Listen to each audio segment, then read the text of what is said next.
News പ്ലസിലേക്ക് സ്വാഗതം. നമ്മുടെ സംസ്ഥാനത്ത് നന്മയുള്ള എല്ലാ മനുഷ്യരെയും സങ്കടപ്പെടുത്തിയ ഒരു മരണമായിരുന്നു ശ്രീ നവീൻ ബാബുവിൻ്റേത്. കണ്ണൂർ ADM ആയിരുന്ന നവീൻ ബാബുവിൻ്റെ മരണം ആത്മഹത്യയാണോ അതോ കൊലപാതകമാണോ എന്നുള്ള കാര്യത്തിൽ ഇപ്പോഴും തീർപ്പ് വന്നിട്ടില്ല. പിന്നീടുണ്ടായ പല സാഹചര്യങ്ങളുടെ വിലയിരുത്തലുകളുടെ അടിസ്ഥാനത്തിൽ അത് തീർച്ചയായും ഒരു കൊലപാതകം ആണ് എന്ന നിഗമനത്തിലേക്കാണ് മഹാഭൂരിപക്ഷം ആളുകളും ചെന്നെത്തിയിരിക്കുന്നത്. ഇതിന് നിയമപരമായ തന്നെ പരിവേഷം വളരെയേറെ ഉണ്ട് താനും.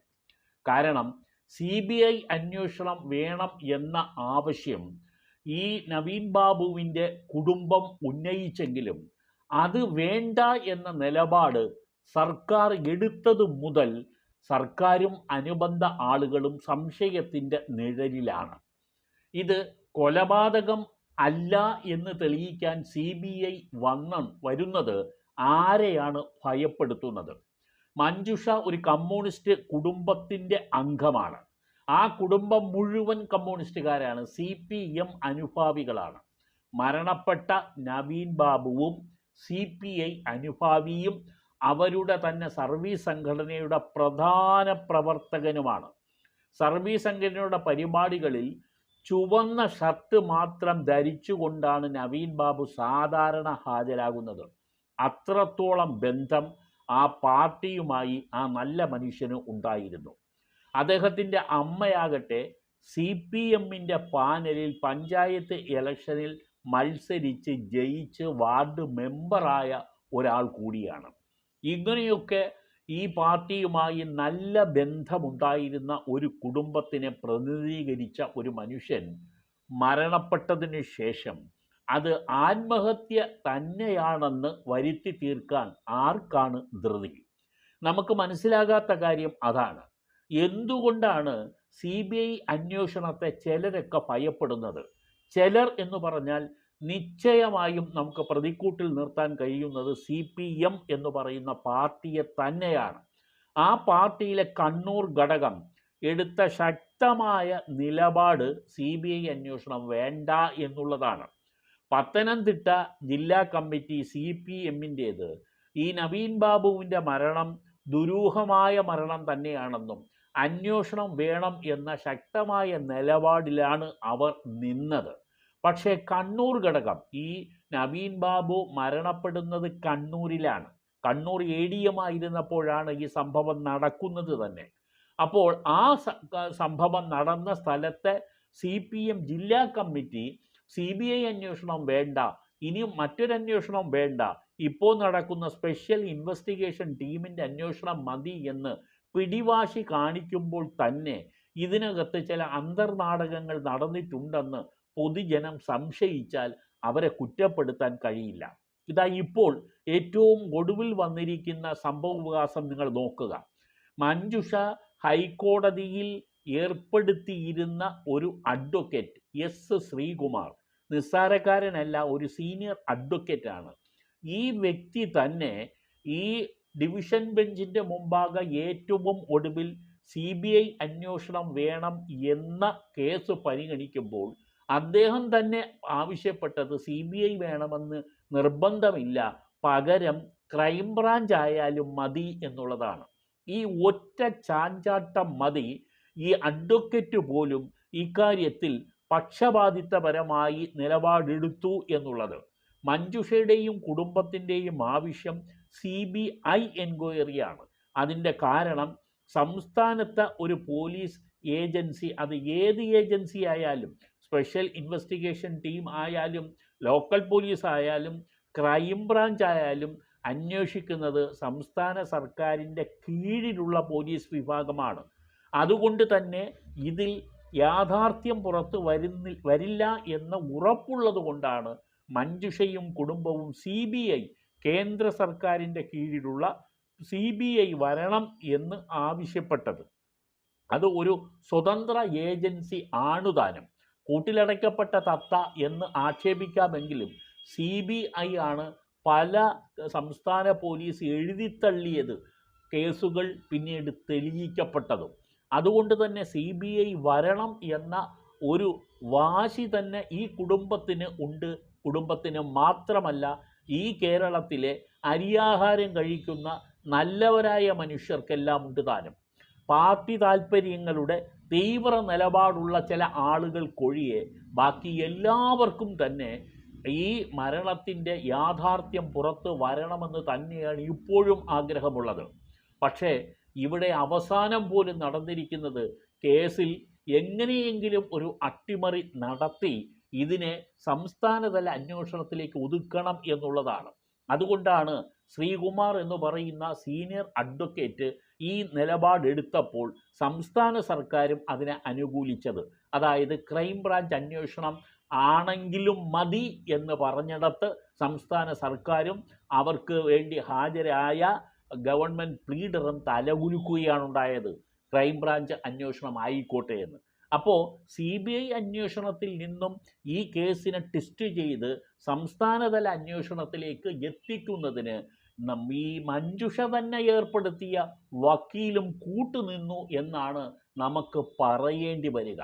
ഒരിക്കലും ഈ ജനാധിപത്യ രാജ്യത്തിലെ നിയമവാഴ്ച പരിരക്ഷിക്കപ്പെടുന്നതിൽ ഒരു വക്കീലിന് വലിയൊരു പങ്കുണ്ട്. നിയമപരിരക്ഷയ്ക്ക് വേണ്ടി ഒരു ക്ലയൻറ്റ് ബന്ധപ്പെടുമ്പോൾ ആ ക്ലയൻറ്റിൻ്റെ ആവശ്യം മുൻനിർത്തിയാണ് അവസാനം വരെയും ഒരു വക്കീൽ നിലകൊള്ളേണ്ടത്. ഇവിടെ ഈ ശ്രീകുമാർ എന്ന് പറയുന്ന ശ്രീകുമാർ എന്ന് പറയുന്ന വക്കീൽ അത് ചെയ്യാതെ പോയി. അതിനെക്കുറിച്ചുള്ള ആക്ഷേപങ്ങൾ ഒന്നിന് പിറകെ ഒന്നായി വീണ്ടും വന്നുകൊണ്ടിരിക്കുകയാണ്. ശ്രീകുമാർ ഇത്തരത്തിൽ പലരെയും വെട്ടിലാക്കി എന്നുള്ളതിൻ്റെ ആക്ഷേപങ്ങൾ വരിവരിയായി വരികയാണ്. ഏറ്റവും ഒടുവിൽ മധുവിൻ്റെ കുടുംബം തന്നെ പരസ്യമായി ശ്രീകുമാറിന് എതിരെയുള്ള ആക്ഷേപങ്ങൾ പറഞ്ഞു കഴിഞ്ഞു. അവിടെയും ശ്രീകുമാർ പബ്ലിക് പ്രോസിക്യൂട്ടറെ മാറ്റിക്കൊണ്ട് മധുവിൻ്റെ കുടുംബത്തിന് നീതി കിട്ടാത്ത നിലയിലുള്ള കാര്യങ്ങൾ നിർവഹിച്ചു എന്നാണ് അവർ പറയുന്നത്. വാളയാർ കേസിലും ഇതുപോലെ മറ്റൊരു പ്രശ്നം വന്നു കഴിഞ്ഞതായിട്ട് അവിടെ നിന്നും റിപ്പോർട്ടുകളുണ്ട്.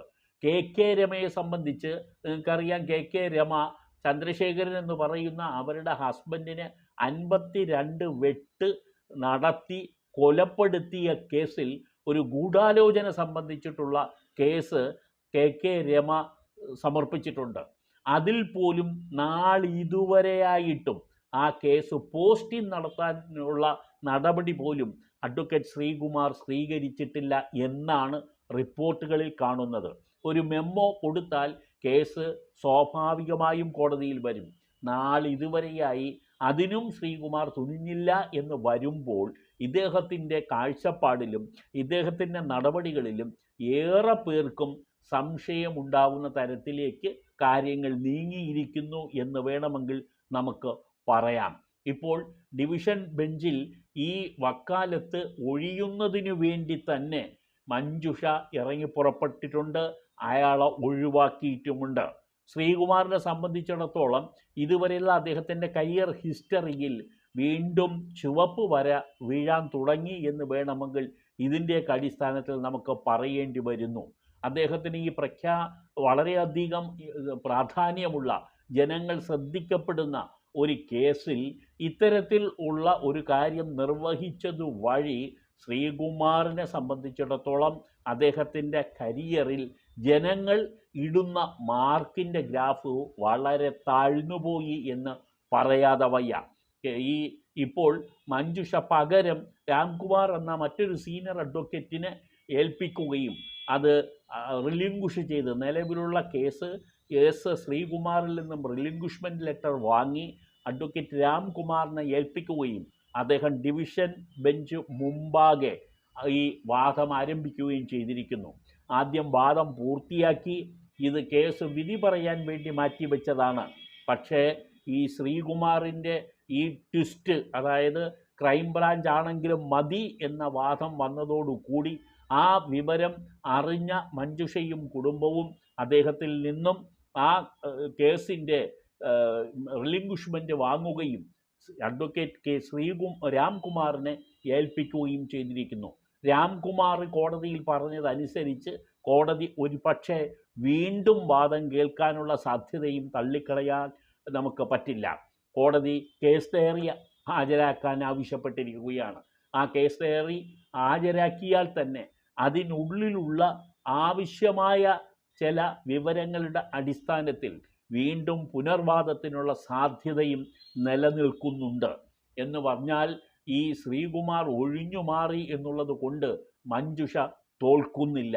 മഞ്ജുഷ വീണ്ടും തന്നെ പടപൊരുതുക എന്നുള്ള നിലയിലേക്ക് തന്നെ ആ പാവം സ്ത്രീയുടെ മനസ്സ് വളർന്നിരിക്കുന്നു. കാരണം തൻ്റെ പ്രിയപ്പെട്ടവനെ ഒരു കാരണവും കൂടാതെ അഴിമതിക്കാരനാക്കി മുദ്ര കുത്തി അദ്ദേഹത്തിന് ഒരു കയറിൽ ജീവിതം ഒടുക്കുന്നതിന് വേണ്ടി അവസരമുണ്ടാക്കിയ മനുഷ്യരെ നിയമത്തിൻ്റെ പ്രതിക്കൂട്ടിൽ കൊണ്ടുവരാൻ തന്നെയാണ് മഞ്ജുഷയുടെ പോരാട്ടം. ആ പോരാട്ടത്തിനൊപ്പമാണ് കേരളത്തിൻ്റെ മഹാഭൂരിപക്ഷം ജനങ്ങളും എന്നുള്ളതാണ് വസ്തുത. ഇപ്പോൾ മഞ്ജുഷയ്ക്ക് വേണ്ടി വാദിക്കുന്നവരുടെ എണ്ണമാണ് കൂടുതൽ.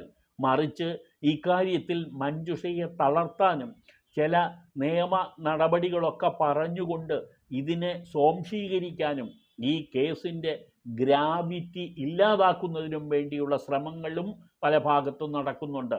പക്ഷേ ശക്തമായ ജനപിന്തുണയുള്ള ഈ യൂട്യൂബ് ചാനലുകളും മറ്റ് മീഡിയാസുകളും ഒക്കെ തന്നെ മഞ്ജുഷയ്ക്ക് സർവ്വവിധമായ പിന്തുണയും കൊടുത്തുകൊണ്ട് പിന്നിലുണ്ട്.